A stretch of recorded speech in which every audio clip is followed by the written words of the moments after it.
I am the stone that the builder refused. I am the visual, the inspiration that made ladies sing the blues. I'm the spontaneous. My name is Hanette Steg. I'm an 8-time world champion in Brazilian Jiu-Jitsu, 3 times ADCC champion, Pan-American champion. I train and teach here in Brazil 21 School of Jiu-Jitsu in Chicago, and I'm here today to share a little bit of my knowledge with you. So today we're going to do the flying umber. It's a technique I'm well known for. I used the same technique in a couple tournaments, ADCC trials 2007, also in the finals in 2007 as well for ADCC, and last year 2011 World Championship on the final match. And I'm here to show some important details about how to set up and finish using the flying umber. To be my assistant here today, I have Kristen Martin. She's my blue belt, have been training and competing for a while. She's 3 times champion at the Chicago International Open, also bronze medalist at the Rio International Open, and she's here helping me today.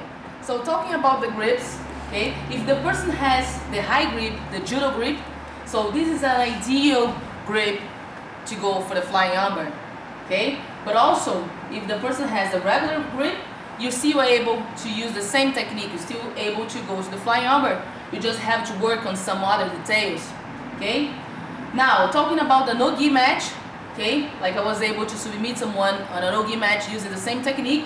If the person has a wrestler stance, so the person is heavy on the head here, so this is also an ideal, it's more kind of like the judo grip, so it's an ideal grip to go for the flying umber. So next thing we will talk about is distance. Distance is a very important detail to set up the flying umber, okay? So here, once we start the match, okay, posture is not that important, okay? The most important thing is the distance. So even if the person has the low posture, if the person is still holding the collar, holding the sleeve, low posture, or the person has a normal posture, like a judo posture, you're still able to do the technique, okay? But the thing you have to worry about is the distance.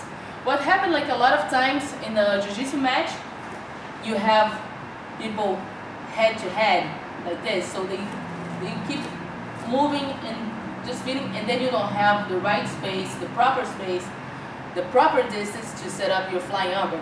So what we're going to work here is a way to create space. So in order to create space, you're going to pull the collar and the sleeve, okay? And you're going to step back a little bit. So of course, every time when you pull the person down, the instinct is to posture up again. So now, once the person posture up, then you have the right distance to set up your flying umber. So the third step for the flying umber will be the angle of attack. Okay, so how can we create the best angle to shoot for the armbar, right? So we already talked the first step, the grips, the second step, the distance, creating the right distance, pull down, personal posture. Once you have the right distance, then the third step will be the angle. So right after you create the distance, then what we'll do is you're going to do a small step diagonally towards the sleeve, the same side you're holding the sleeve. Okay, so let's go one more time. So the first step, the grips, the second step, okay, once we start the match, head to head, pull down, the person will posture up, then you step to the side. Okay, so let's do a little faster now.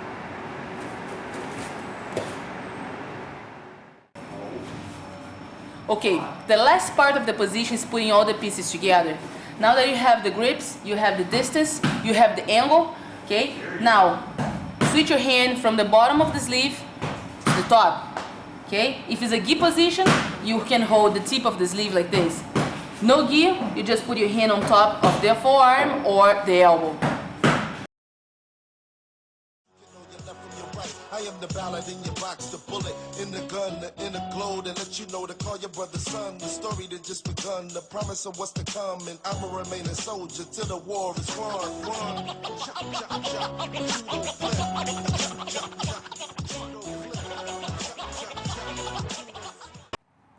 I hope you enjoy watching the technique today.